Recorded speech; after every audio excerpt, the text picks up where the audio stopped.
तो आज हम लोग तीसरा चैप्टर पढ़ेंगे 10th क्लास मैथ का तीसरा चैप्टर पढ़ने जा रहे हैं। चैप्टर का नाम है दो चर वाले रैखिक समीकरण युग्म, pair of linear equation in two variable. अब ये चैप्टर के बारे में जानना क्या है, दो चर वाले। तो समीकरण में किसी समीकरण में एक चर होता है, किसी में दो चर होता है, किसी में तीन चर होता है। इसमें हम लोग को दो चर पढ़ना है। कितना चर पढ़ना है? दो चर। जैसे एक हो गया x, दूसरा हो गया y। इसमें x भी मिलेगा और y भी मिलेगा। और दो चर वाले रैखिक समीकरण। रैखिक का मतलब क्या होता है? लीनियर का मतलब होता है जिसका घात क्या होता है? पावर एक होता है, ठीक ना। जैसे 2x + 3y, इसका पावर क्या है? 1 है ना। इसको बोलते हैं रैखिक समीकरण। और दो चर वाले में तो हम लोग क्या पढ़ेंगे? दो चर वाले रैखिक समीकरण। तो हम लोग इसमें देखेंगे दो चर वाले रैखिक समीकरण क्या होता है। तो लिखेंगे हम लोग ax + by + c बराबर 0 को दो चर वाले रैखिक समीकरण कहते हैं। 0 को दो चर वाले रैखिक समीकरण कहते हैं। दो चर वाले रैखिक समीकरण कहते हैं।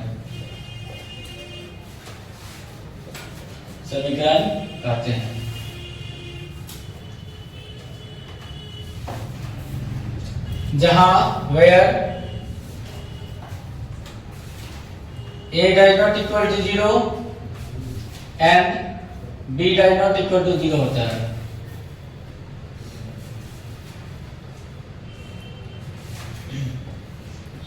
तो हम लोग लिखे हैं ax + by + c बराबर 0 को दो चर वाले रैखिक समीकरण कहते हैं। इसमें दो चर है ना, एक चर हो गया x, दूसरा चर हो गया y। यहाँ क्या होता है? a नहीं बराबर 0, a नहीं बराबर 0 और b नहीं बराबर 0। इसका मीनिंग है a का मान 0 नहीं होगा और b का मान 0 नहीं होगा, तभी यह दो चर वाला रैखिक समीकरण होगा।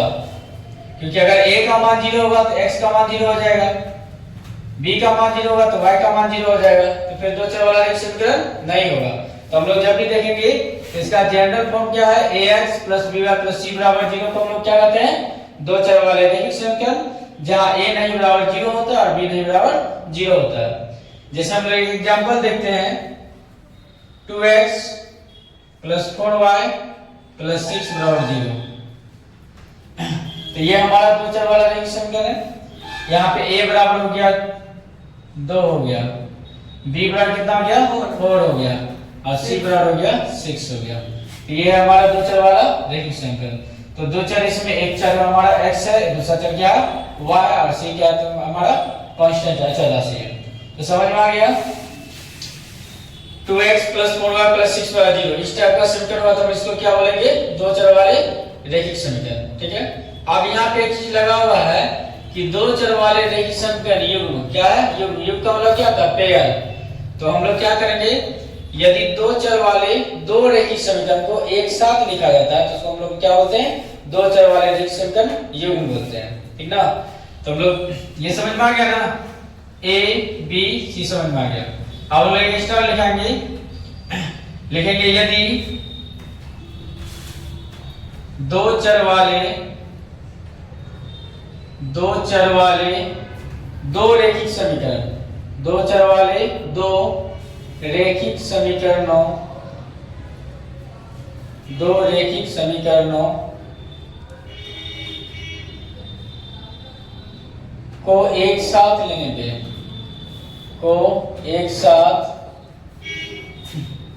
समीकरणों को एक साथ लेने पर दो चर वाले दो रैखिक समीकरणों को एक साथ लेने पर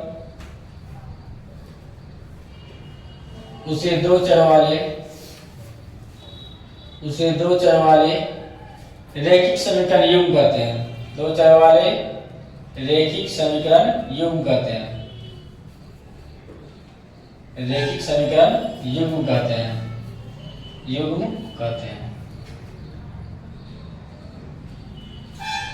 तो इसमें दो समीकरण को लिखेंगे। जैसे हम लोग एग्जांपल में ले लेते हैं 2x प्लस 4y माइनस 6 बराबर 0। ये एक समीकरण हो गया। दूसरा समीकरण लिखेंगे 3x माइनस 5y प्लस 4 बराबर 0। तो यहाँ दो समीकरण है ना, एक समीकरण ये हो गया, दूसरा समीकरण ये हो गया। तो ये हो गया हमारा दो चर वाले रेखीय समीकरण। पहला समीकरण ये हो गया, दूसरा समीकरण हो गया। तो जब दोनों समीकरण को एक साथ लिखा जाता है तो उसको हम लोग बोलते हैं दो चर वाले रेखीय समीकरण युग्म कहते हैं। ठीक है, तो हम लोग समझ में आ गया कि दो चर वाले रेखीय समीकरण क्या होता है। जब दो चर वाले दो रेखीय समीकरण को एक साथ लिखा जाएगा तो इसको हम लोग बोलेंगे दो चर वाले रेखीय समीकरण युग्म।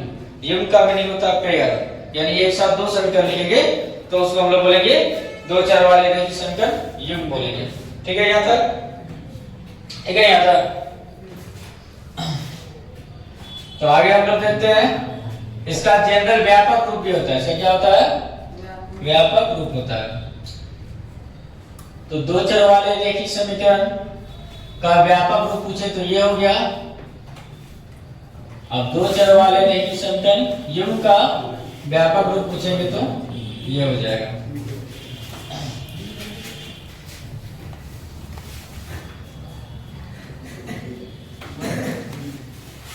ठीक है,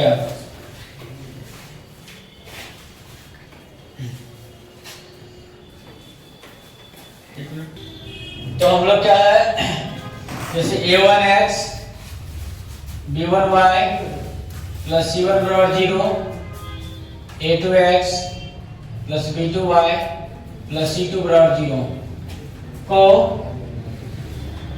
लिखना भी है। a1x b1y c1 बराबर 0, a2x b2y c2 बराबर 0 को दो चर वाले रेखिक समीकरण, दो चर वाले रेखिक समीकरण युग्म का व्यापक रूप कहते हैं। व्यापक रूप कहते हैं। व्यापक रूप कहते हैं। जैसे हम लोग देखते हैं कि example 4x plus 3y minus 7 equal to 0, 2/3x minus 7y plus 5 equal to 0। तो इसमें क्या है, दो समीकरण है। तो हमें इसमें निकालना होता है a1 b1 c1, a2 b2 c2। ठीक है, तो a1 ये क्या हो जाएगा, a1 की जगह क्या है, x का जो गुणांक है, x का जो कोएफिशिएंट हो गया a1। a2 क्या हो गया, ये दूसरा समीकरण से a1 b1 c1 पहला समीकरण से निकालेंगे, a2 b2 c2 दूसरा से। तो a1 equal to 4, a2 equal to क्या जाएगा 2/3, फिर b1 इक्वल टू हो जाएगा 3 हो जाएगा, b2 इक्वल टू क्या हो जाएगा -7, c1 क्या हो जाएगा, c1 हो जाएगा -7 और c2 हो जाएगा 5। तो समझ में आ गया। तो हम लोग a1 a2 b1 b2 c1 c2 हम लोग निकाल सकते हैं। तो दो चर वाले रेखीय समीकरण समझ में आ गया। यदि दो चर वाले दो रेखीय समीकरण को एक साथ लिखा जाता है तो हम लोग बोलते हैं दो चर वाले रेखीय समीकरण युग्म बोलते हैं। तो इसमें a1 का मान निकालना है, समीकरण 1 से निकालेंगे, b1 का मान समीकरण 1 से, c1 का मान -7 हो गया, a2 हो गया 2/3, b2 हो गया -7 और c2 हो गया 5। यहाँ तक कंप्लीट है। अब आगे इसमें क्या है, ऑब्जेक्टिव पूछा जाता है। ऑब्जेक्टिव क्या होता है, कंडीशनल होता है। क्या होता है, कंडीशनल होता है। तो ऑब्जेक्टिव इस टाइप से पूछा जाता है। तो हम लोग समीकरण समझ में आ गया हम लोग को, दो चर वाले समीकरण होता है क्या। तो दो चर वाले रेखिक समीकरण का अगर घात पूछा जाए पावर तो क्या होता है, 1 होता है। यहाँ पावर कभी भी 2 नहीं होगा, 1 ही होगा।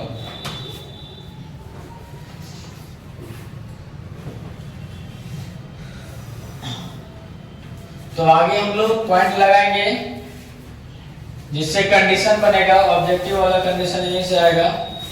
ऑब्जेक्टिव पैटर्न इसका यहीं से पूछा जाता है। तो लिखेंगे दो चर वाले रैखिक समीकरण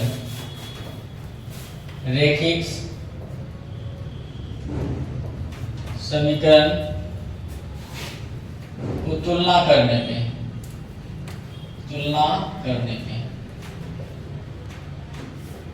तुलना करने का मीनिंग है a1x b1y बराबर हो जाएगा c1, यानी c1 अचर पद को उस साइड ले आएंगे। किस साइड ले आएंगे?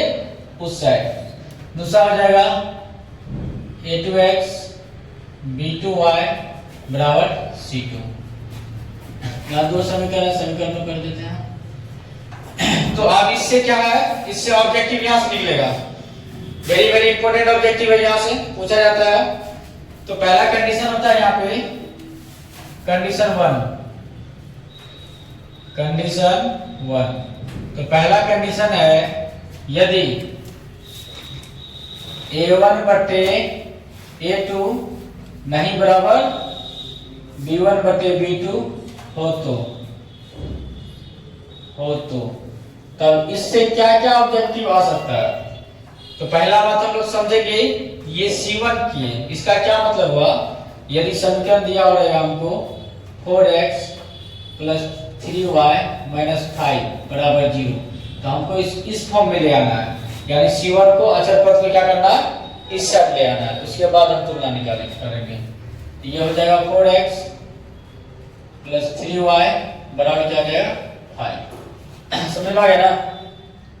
इसी प्रकार दूसरा समीकरण होगा तो उसको भी हम क्या करेंगे, उस टाइप पे ले आएंगे। जैसे दूसरा मान लेते हैं, रहेगा 2x प्लस 5y और प्लस 6 बराबर 0। तो हमको भी क्या करेंगे, इसको भी क्या करेंगे, अचर पद को इस साइड ले आएंगे।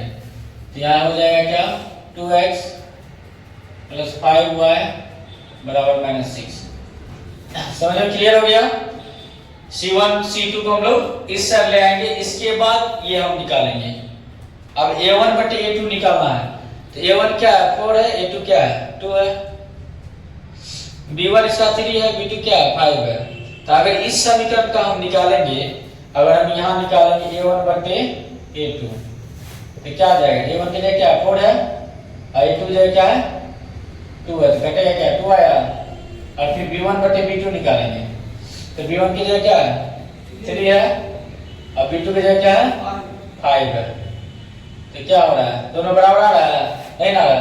यानी यहाँ क्या कंडीशन बन रहा है, यहाँ कंडीशन बन रहा है A1 बटे A2 नहीं बराबर B1 बटे B2 बराबर नहीं ना है। तो कोई भी समीकरण दिया रहेगा, कहेगा कि यदि A1 बटे A2 नहीं बराबर B1 बटे B2 है तो उसका कितना हल होगा, तो उसका केवल एक हल होता है, एक आंसर निकलता है। क्या होता है एक। तो पहला ऑब्जेक्ट किसका बनेगा, ये रहेगा तब हो तो इस स्थिति में क्या क्या हो सकता है।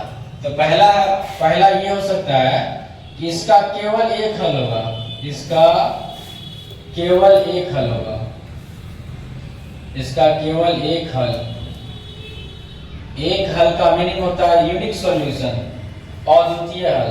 एक हल को बोला जाता है अद्वितीय, यानी इसके अलावा दूसरा नहीं, अद्वितीय हल होगा। तो पहला ऑब्जेक्टिव निकल के आया कि इसका केवल एक हल होगा। एक हल का मतलब होता है x और y का एक आंसर है। x का मान पूछा आएगा, y का मान पूछा आएगा, ठीक ना। यानी एक आंसर आएगा, ठीक ना, एक हल होगा। समझ में आ गया। या समीकरण दे देगा, ऐसे समीकरण दे देगा, पूछा इसका कितना हल होगा, तो हम लोग क्या करेंगे, ये निकाल के देखेंगे। अगर ये दोनों बराबर नहीं हो तो इसका कितना हल होगा, एक हल होगा, अद्वितीय हल, यूनिक सॉल्यूशन। इसके अलावा दूसरा हल नहीं होगा। अब एक हल आएगा, अब दूसरा पूछेगा इसका ग्राफ कैसा आएगा, इसका ग्राफ कैसा आएगा।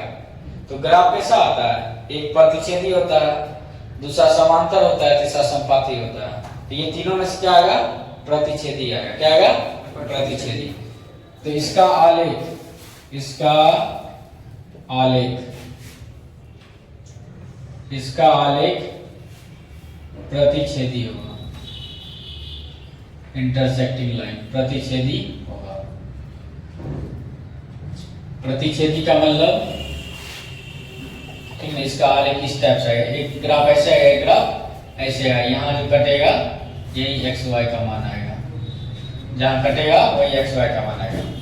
तो पहला हो गया इसका केवल एक हल होगा, इसका आलेख कैसा आएगा, प्रतिच्छेदी आएगा। दो चीज समझ में आ गया। अब तीसरा पूछता है ये संगत युग्म होगा या असंगत युग्म होगा। तो जब आंसर आ जाता है इसका मतलब ये संगत युग्म है। क्या संगत, तो ये संगत युग्म होगा, यह संगत युग्म होगा, यह संगत युग्म होगा, यह संगत युग्म होगा। तो तीसरा ऑब्जेक्टिव आया ये संगत युग्म होगा। एक चारवां ऑब्जेक्टिव आता है तो ये संगत युग्म होगा। कैसा युग्म होगा ये संगत युग्म होगा, ठीक ना, संगत युग्म होगा। ठीक है, जाओ। तो संगत युग्म होगा। इसके बाद चौथा ऑब्जेक्टिव इससे पूछता है यह विरोधी होगा कि अविरोधी, यह विरोधी होगा या अविरोधी। तो यहाँ और नहीं लगा हुआ इसमें, अगर यहाँ और लग जाता असंगत होता तो विरोधी होता है, लेकिन यह संगत है तो ये अविरोधी हो। क्या देगा, अविरोधी, यानी विरोध नहीं कर, इसका आंसर आ जाए। ये कल आया है ना, हाँ, तो ये हो जाएगा अविरोधी, यह अविरोधी युग्म होगा, अविरोधी, यह अविरोधी युग्म होगा। तो ये चार ऑब्जेक्टिव इससे पूछा जाता है। तो समझ में आ गया। जब इस टाइप का कंडीशन बनेगा तो इसका केवल एक हल होगा, दूसरा इसका आलेख प्रतिच्छेदी आएगा, तीसरा ये संगत युग्म होगा, और लास्ट चौथा ये क्या जाएगा, यह अविरोधी युग्म होगा। क्या जाएगा, अविरोधी युग्म। क्यों बोलते हैं, क्योंकि इसमें दो है ना, दो इक्वेशन है ना, इसलिए युग्म बोलते हैं। ठीक ना, इतना समझ में आ गया ना। चलो इसको, तो कंडीशन 1 हम लोग देख लिए। अब कंडीशन 2 को देखते हैं। कंडीशन लिखेंगे, कंडीशन 2, कंडीशन 2। तो कंडीशन 2 में क्या कहता है कि यदि A1 बटे A2 बराबर B1 बटे B2 और नहीं बराबर C1 बटे C2 हो, तो इस स्थिति में क्या क्या ऑब्जेक्टिव बनेगा। तो इस स्थिति में, तो इस स्थिति में भी चार ऑब्जेक्टिव बनेगा। पहला ऑब्जेक्टिव बनेगा कि A1 बटे A2 बराबर B1 बटे B2 और नहीं बराबर C1 बटे C2 हो। ठीक है, तो इस स्थिति में क्या आ जाएगा कि इसका हल, इसका कोई हल नहीं होगा। पहला वाला में एक हल आया था ना, प्रतिच्छेदी, इसमें एक हल आया था, इसमें लिखेंगे इसका कोई हल नहीं होगा, इसका कोई हल नहीं होगा। पहला ऑब्जेक्टिव बना, इसका कोई हल नहीं होगा। दूसरा, इसका आलेख कैसा आएगा, इसका आलेख समांतर आएगा। इसका आलेख ग्राफ हम लोग खींचेंगे तो इसका आलेख समांतर आएगा, इसका आलेख समांतर आएगा, समांतर आएगा। समांतर इस टाइप से आएगा, कहीं भी एक दूसरे को नहीं काटेगा, कहीं भी एक दूसरे को नहीं काटेगा। जब नहीं काटेगा तो इसका सॉल्यूशन ही नहीं आएगा, जहां कटता है वही आंसर आता है, जब कटेगा ही नहीं तो आंसर नहीं आएगा, इसलिए इसका कोई हल नहीं होगा, इसका आलेख समांतर आएगा। अब तीसरा है कि ये संगत कहलाए कि असंगत, तो यह हो जाएगा असंगत, क्योंकि आंसर नहीं आ रहा है तो असंगत हो जाएगा। यह असंगत युग्म कहलाएगा, असंगत युग्म होगा। असंगत चारवां ऑब्जेक्टिव क्या बनेगा, हाँ यहाँ और लगा हुआ है ना, तो अब ये हो जाएगा यह विरोधी युग्म होगा, यह विरोधी, यह विरोधी युग्म होगा। तो ऑब्जेक्टिव यहीं से पूछा जाता है। यही 3 कंडीशन है जहां से ऑब्जेक्टिव पूछा जाता है एग्जाम में, बोर्ड एग्जाम में। तो ये 4 चीज आके आ गया। अब एक कंडीशन इसमें और है, तीसरा कंडीशन, ठीक है। ये हो गया। अब हम लोग कंडीशन 3 करेंगे। तो कंडीशन 3 है, ठीक है। तो कंडीशन 3 में क्या हो जाएगा, तीनों बराबर हो जाएगा। क्या हो जाएगा, तीनों, ठीक ना। तो कंडीशन 3 में हो जाएगा यदि A1 बटे A2 बराबर B1 बटे B2 और बराबर C1 बटे C2 हो तो इस स्थिति में क्या सब होगा। तो इस स्थिति में क्या हो जाएगा, इसका अपरिमित रूप से अनेक हल होगा। इसका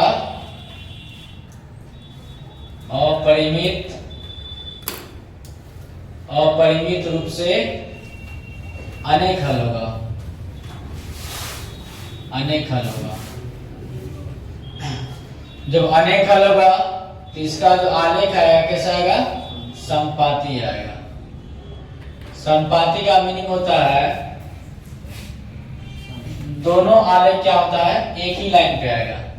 दोनों आलेख एक ही लाइन पे आएगा, एक ही रेखा पे दोनों आ जाएगा। दोनों क्या आ जाएगा, एक ही लाइन पे। इसका जब ग्राफ खींचेंगे ना तो दोनों इक्वेशन, 2 समीकरण होता है, दोनों इक्वेशन का आलेख सेम आएगा, तो उसी को बोलते हैं संपाती। 2 बिंदु आपस में मिल जाता है, 2 लाइन आपस में जब मिल जाता है तो क्या होता है, संपाती होता है। तो ये दोनों लाइन इसका एक ही बन जाता है, संपाती हो जाता है। और जब ये संपाती हो जाता है ये क्या कहलाएगा, ये आश्रित युग्म कहलाता है। क्या कहलाता है, आश्रित युग्म, ठीक ना। ये संगत तो कहलाएगा नहीं, संगत में कहलाएगा आश्रित युग्म। क्या कहलाएगा, आश्रित। क्योंकि क्या होता है, उसका अनेक हल होता है। x का मान बदलते जाएंगे तो y का मान क्या हो जाएगा, बदलते जाएगा। कोई उसका फिक्स वैल्यू नहीं आता है। जब ये आश्रित हो गया, ठीक ना, तो ये क्या हो जाएगा, अविरोधी हो जाएगा ना। तो ये आता है इसका। इस संगत तो आएगा नहीं, संगत में कैसे आएगा, आश्रित आएगा, डिपेंडेंट आएगा, ठीक ना। क्योंकि जो भी इक्वेशन आएगा, हम लोग आगे इक्वेशन सवाल बनाएंगे तो देखेंगे आगे, ठीक ना। तो ये 3 कंडीशन से ऑब्जेक्टिव पूछा जाता है। यानी तीसरा चैप्टर में 2 चर वाले रैखिक संख्या में अगर ऑब्जेक्टिव पूछा जाता है तो एक कंडीशन से 4 हुआ तो 3 कंडीशन 4 थी या 12 ऑब्जेक्टिव है। यही 12 ऑब्जेक्टिव घुमा फिरा के इधर उधर करके पूछा जाता है, ठीक ना। तो अब आगे क्या है, ये 3 कंडीशन तो हो गया। अब आगे हम लोग थोड़ा सा देख लेते हैं उसके बाद, यानी 2 चर वाले रैखिक समीकरण को, युग्म को हल करने की कितनी विधि है। तो 10th क्लास में हल करने की 4 विधि है। कितना विधि है, 4 विधि, ठीक ना। या तो हो गया ना। तो आगे हम लोग पॉइंट लगाएंगे 2 चर वाले रैखिक समीकरण को हल करने की विधियां। 2 चर वाले रैखिक समीकरण को हल करने की विधियां। इसके 10th क्लास में हम लोग 4 विधि को देखेंगे ना। चारों विधि पूछा जाता है 10th क्लास में।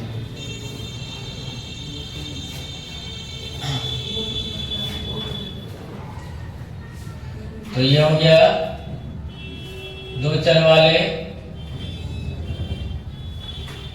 रैखिक समीकरण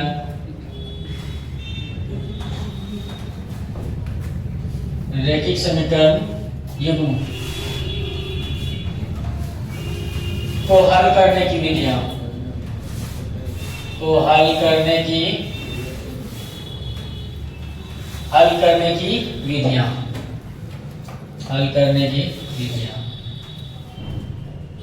ठीक ना।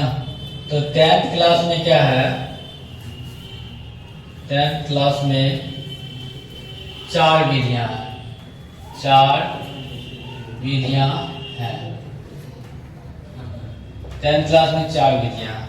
तो 4 विधि में पहला विधि क्या है, आलेखीय विधि, जिसको हम लोग बोलते हैं ग्राफिकल मेथड, ग्राफ के द्वारा। पहला है ना 3.1 में क्या है, ग्राफ है ना। तो पहला नंबर 1 में आलेखीय विधि। आलेखीय विधि, आलेखीय विधि, ग्राफिकल मेथड।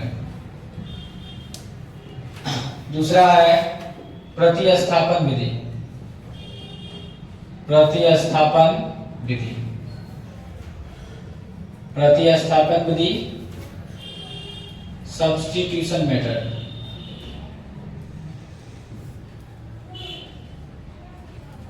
Substitution method. तीसरा है विलोपन विधि। विलोपन विधि, विलोपन विधि को बोलते हैं elimination method. Elimination method.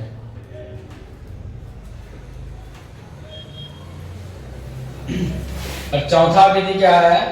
Verge गुणन विधि। वर्ज गुणन विधि,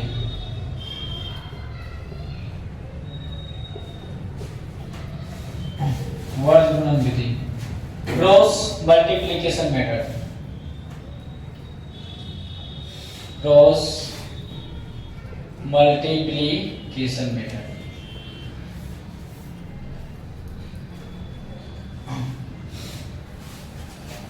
तो 10th क्लास में दो चर वाले रैखिक संख्या नियम को हल करने की 4 विधियां हैं। पहला विधि आलेखीय विधि, ग्राफिकल मेथड। दूसरा प्रतिस्थापन विधि, सब्स्टिट्यूशन मेथड। तीसरा विलोपन विधि, एलिमिनेशन मेथड। और चौथा वर्ज गुणन विधि, क्रॉस मल्टीप्लिकेशन मेथड। तो चारों विधि को हम लोग अलग अलग प्रकार से पढ़ेंगे, ठीक ना। तो आज के लिए इतना ही जाने देते हैं, आगे हम लोग क्या है ये सब विधि को पढ़ेंगे, ठीक है। Thank you.